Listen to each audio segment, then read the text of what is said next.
So let's find the answer to our question on 0 to 60. Keep an eye on that clock.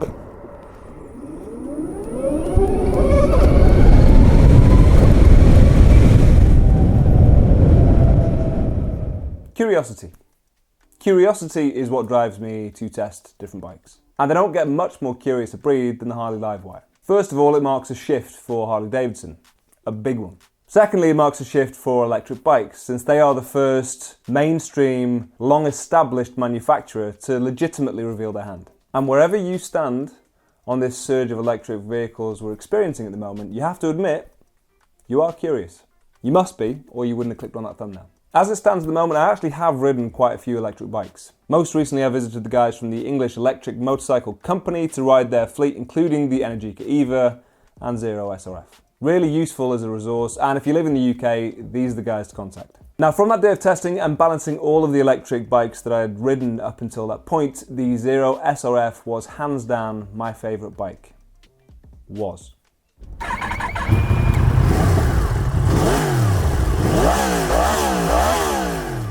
So first, let me say that this particular bike comes from Lynn's Harley Davidson. Again, highly recommended if you're in the market. Brilliant team, very approachable. Livewire time. So the first thing you'll need to know is that to start it, all you need is the key on your person to press that button, and then I think they call them inhibitors. You need to make sure all your inhibitors are securely fastened. Inhibitor number 1, side stand. Press start. I can feel a little pulse under my bum. Either I am currently exercising my PC muscles, slight overshare, or the bike is telling me that it's on and active. I'm going to go with that option. It is a heartbeat as well. It's like it's a regular heartbeat. Dum dum dum. Weird. It's the only bike that can claim that. Right, now that everything is sorted, we're in eco mode. I want to test that out just for a second. I'm not going to go too far with it because I've been told that it's a little bit dull, and I can believe that. Indicators, I would assume they're self-cancelling, like most Harleys, but I don't know. Hold on. Just turned. Do you turn off? Yay! Yes, they do. So they're nice. There's a little microphone symbol down there. That's apparently for voice commands if you've got your phone linked to it. And I guess if you've got your Bluetooth headset in, you could use that. If you can hear my voice going a little bit wavy, that's because the suspension is, well, for a Harley, really good. I'll get lost. If that's how rapid it is in eco mode, holy hell. 97% starting. Keep looking for the indicators in the wrong place. Engine braking on eco mode is pretty substantial, as you probably would imagine.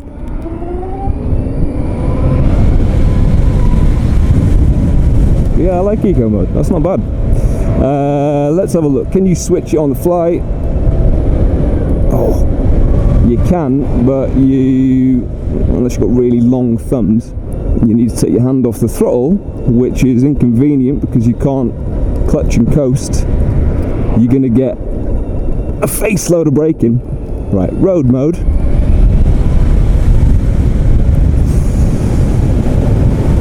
Yeah, that's got some clout to it.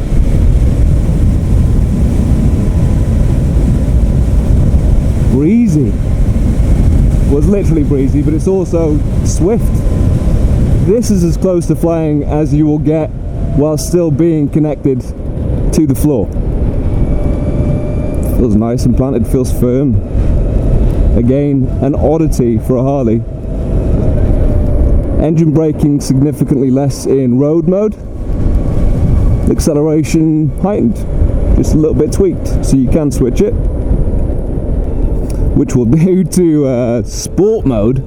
And sport mode apparently has a lot of engine braking and even more acceleration than what I've already found, which is not lacking. Let's put it that way. I don't think you can get this thing to feel like it's lacking power. I don't think there's a mode on it that's going to make it feel slow. Go on, son. I mean, the only way you're going to get greener is if you, well, get one of them. Work on your quads. Not for me. Not for me. I skip leg day regularly. I don't want them Chris Hoy thighs. However, will I get into my skinny jeans? Although I guess if you're Chris Hoy, then every jean is a skinny jean. Now the only thing I'm missing here is a test of the acceleration. So I need to find me a fast road so I can legitimately test how quick this thing sets off. And we're going to go left. Thanking you. Yay! Find it. Ooh. Yeah, it's got some shove. That has got some shove. 112 miles. The range has actually gone up in spite of my fart arsing around and playing, and it's still on 90%. I don't know what sort of mileage I have done, but apparently I've got more left than when I started, which is always shocking on electric bikes and isn't uncommon of most electric bikes actually. Ooh, sneaking through. No, I can't. It's pretty skinny, it ain't that skinny.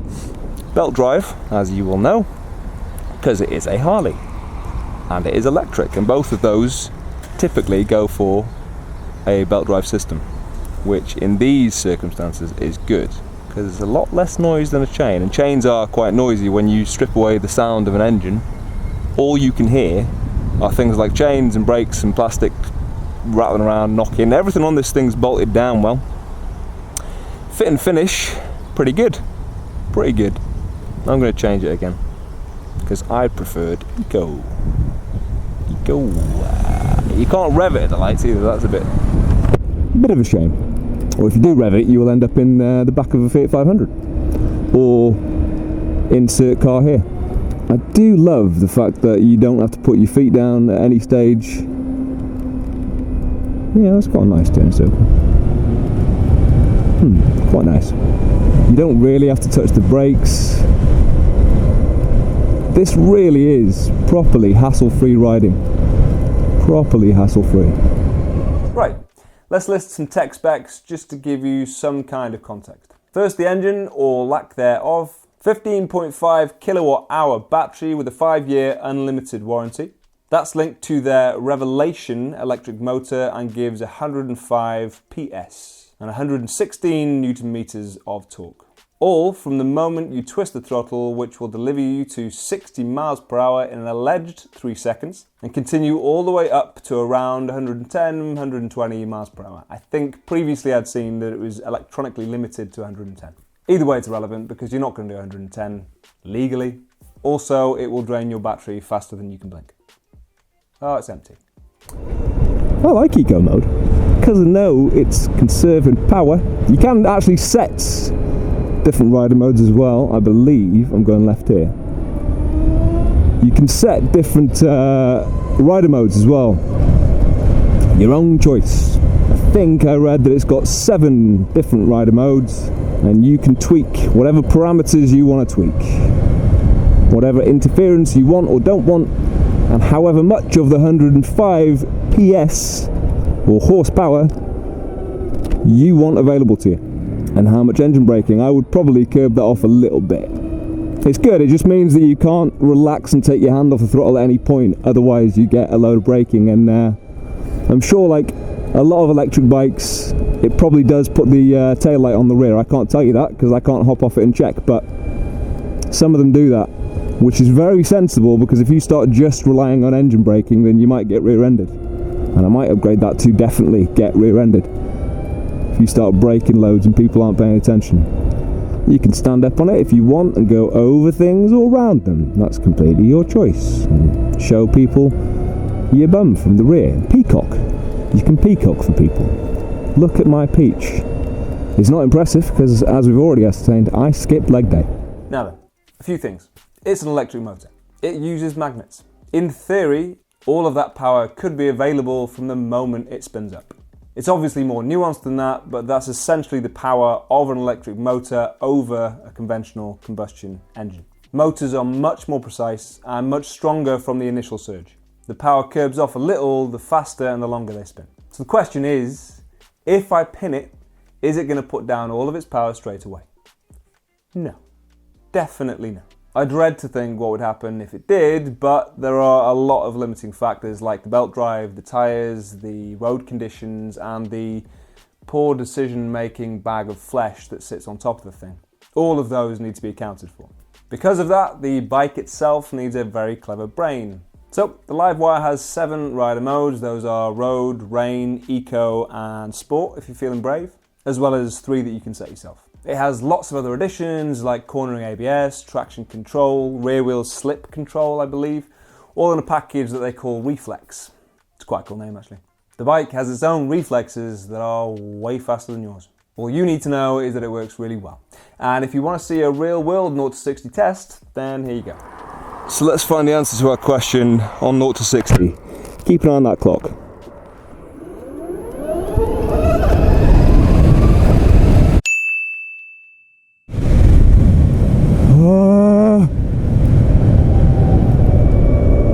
Never mind the seat pulsing, Jesus. I've got my own pulsing going on at the moment.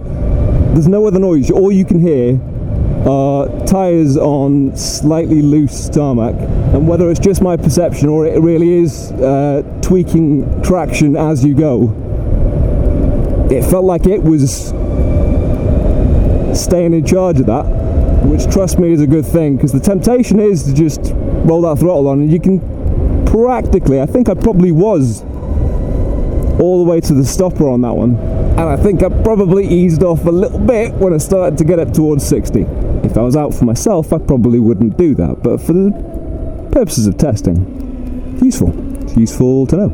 I managed to get it down to about 3.5 seconds, but I'm not disputing their claim at 3 seconds in perfect conditions with a matching set of giant testicles. Other goodies: dual 300mm discs and 4-piston radial mounted Brembos on the front. Although, to be perfectly frank, you might as well have drums on there because you are never going to use the brakes, because the engine braking is plenty. And a little smoother on the throttle than some other bikes that I've tried with more NG braking or engine braking, almost to an irritating degree. On the Livewire, I'd say they've got the balance on that throttle pretty much perfect. It also has a 260mm disc on the back with a 2-piston caliper. It has Showa big piston fully adjustable forks and a fully adjustable rear monoshock. Definitely on the firmer kind of ride and a lot sportier than you would generally expect from most Harley Davidsons. It feels stubby-faced. Even though I know it's got a relatively soft angle on the steering at the front, it still feels a little stubby-faced, like it's tight for steering. I don't think it is. Seat height is actually 761mm and it's pretty thin as well. Wheelbase of 1490mm, it's a relatively long bike. Rake of 24.5 degrees and a trail of 108mm. That should give you relatively relaxed headstock. It also has a lean angle of 45 degrees, which is way better than most Harleys. I think Sportsters come in around 27, 28 degrees. And a lot of other middleweight naked bikes come in around 50 degrees. It's definitely on the sportier side. It also weighs 249 kilograms. Again, for a Harley, that's relatively low. I didn't really notice the weight at any point. It certainly wasn't distracting. And that is consistent because there is no petrol to deplete. Yeah, that's a fair amount of engine braking, which just puts a little bit more juice back in the tank. But we're on 94%. I've not been that consistent with the riding. Not gone that far either though, to be fair, but 94%. Obviously you'll know lower speeds and town stuff is actually where this thing is going to get the best range. It should give me somewhere in the margin of about 100 miles, which obviously I'm not going to use up. And lastly, the practicalities. As mentioned, it has a pretty big battery, 15.5 kilowatt hour, and it will give you a range of somewhere between 70 and 146 miles to a full charge. Take the average to somewhere around 100 miles. But as with all electric bikes, the range will fluctuate on the screen depending on how and where you are riding. I generally just go off the percentage, and if you know you've done half your trip and you're at 50%, then you know you can get home.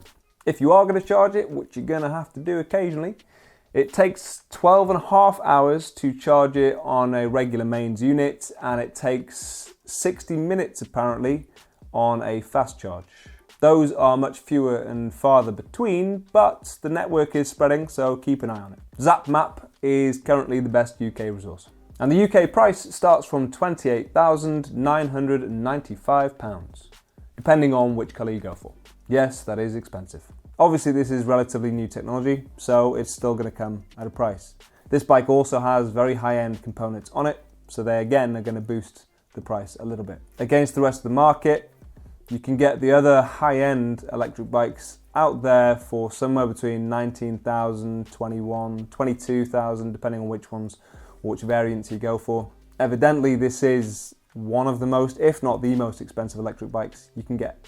Currently, is it better than the rest of the market? Yes. Is it £9,000 better? Hey, I'm not going to say anything. Just look into my eyes and you'll know what I think.